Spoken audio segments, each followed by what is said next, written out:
Você já ouviu falar das podas LST? Comenta aqui nos comentários.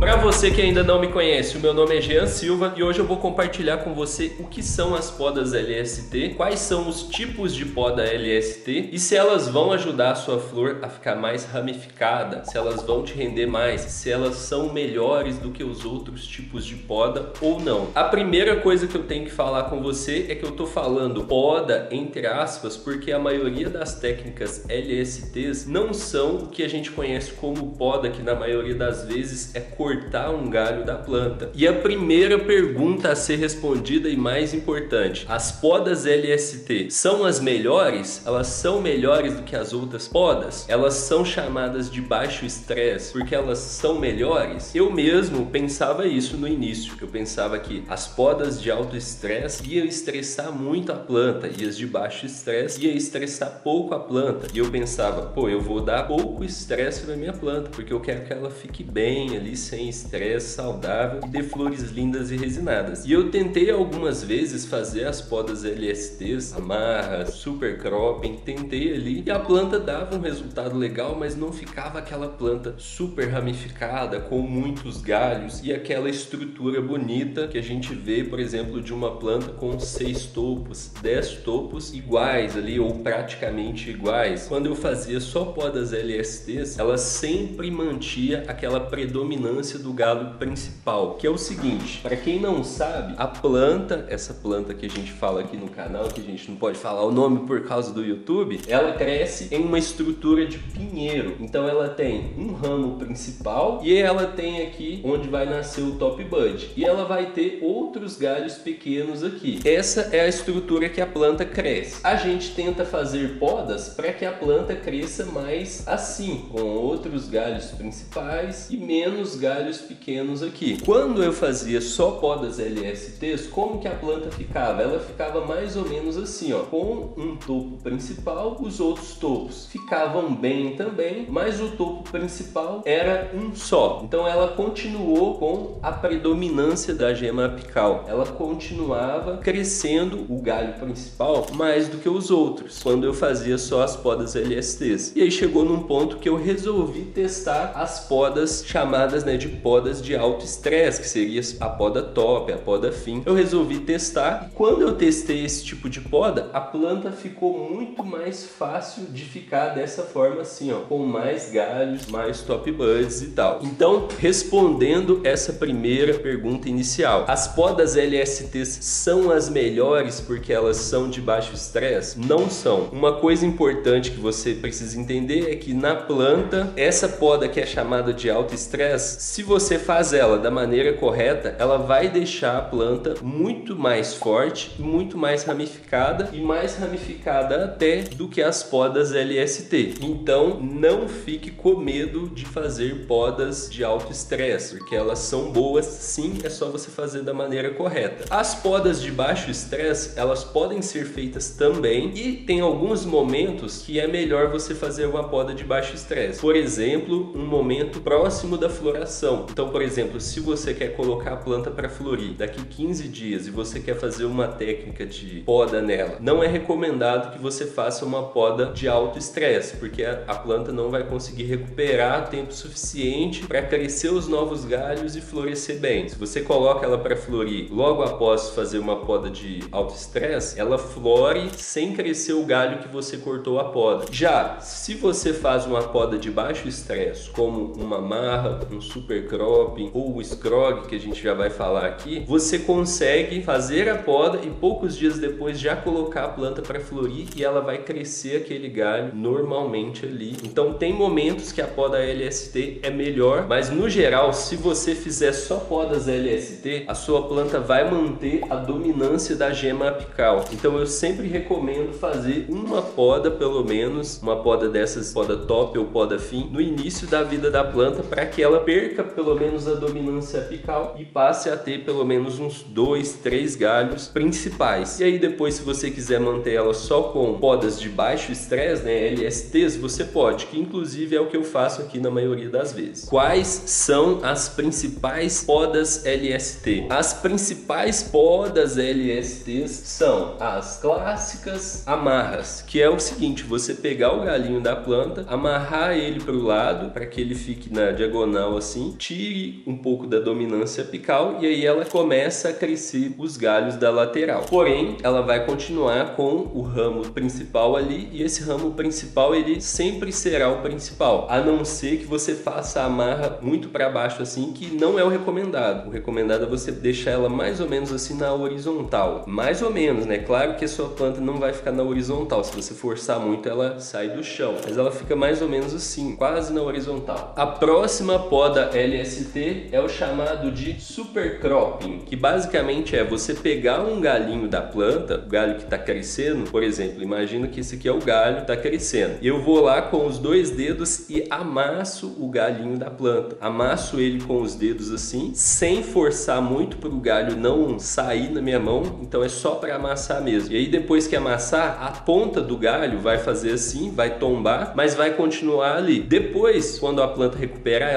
esse galho que foi amassado, ele vai se regenerar mais forte, vai ficar mais rígido, e também ela vai começar a nascer os galhos da lateral, porque no momento que você faz a poda ali, ela passa a crescer mais os galhos da lateral. Essa também é uma poda LST. E a próxima poda LST é o scrog. O scrog, que nada mais é do que colocar uma rede no seu grow, onde você vai passar os galhos da planta. É como se fosse uma amarra, mas ao invés de amarrar o galho por galho, você coloca uma rede onde você pode passar os galhos ali à vontade. O scrog também é muito bom. Como que geralmente eu faço aqui? Eu geralmente faço uma poda top ou fim no início da vida da planta, quando ela estiver bem novinha ali. Depois eu espero ela recuperar, depois eu faço amarras nesses galhos que vão nascer. Depois dessa amarra, quando eu for colocar a planta para florir, eu faço um scrog. E algumas vezes eu faço diferente, faço 2 poda top, ou às vezes faço poda top e depois super cropping, é variável, mas geralmente eu uso essa primeira receitinha que eu falei para vocês. Então agora que você aprendeu sobre as podas LST, se você ainda está montando o seu grow, seu cultivo indoor, ou quer melhorar o seu grow, tem um e-book aqui na descrição que você pode baixar gratuitamente, onde você vai ver todos os equipamentos que você precisa para montar um bom cultivo indoor, qual a potência daqueles equipamentos, então qual luz usar em qual espaço e principalmente quanto você pode esperar colher nas colheitas médias ali daquele espaço, naquele grow. Então o link está aqui na descrição, você pode baixar gratuitamente. Eu vejo você lá, até mais, grande abraço e boas colheitas!